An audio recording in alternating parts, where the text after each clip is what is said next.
I work on comparative genomics in sorghum, and what I'm very interested in doing is finding all of the genes and all of the mutations that can control complex traits. And I am particularly interested in the genes that control the differences between sweet sorghum and grain sorghum. So the types of sorghum that we grow for sugar and the molasses that you might see in the grocery store versus what we grow for just a lot of grain to feed to animals.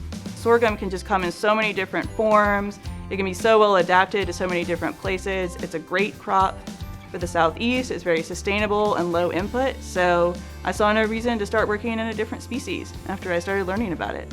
What we're trying to do is make tools that would be universally applicable to just understanding how we compare genomes and how we can actually find the genetic basis of things that so far have been impossible to understand. There's really no better example of how you can get a lot of rapid diversification than what humans have done to crop plants.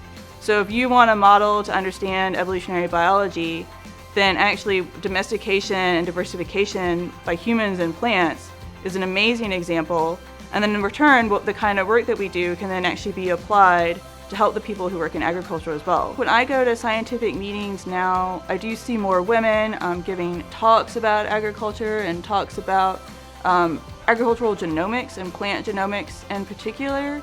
And so I'm really in two male-dominated fields, right? Because I'm in computer science and I'm in agriculture. And I'm actually seeing a big change in both.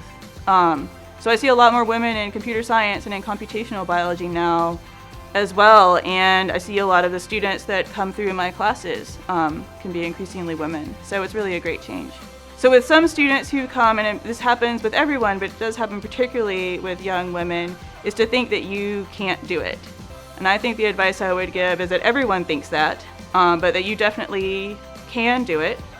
So as long as you are really interested in questions and excited about problem solving, then computer science can definitely be for you. So don't ever be intimidated by something before you even have tried it.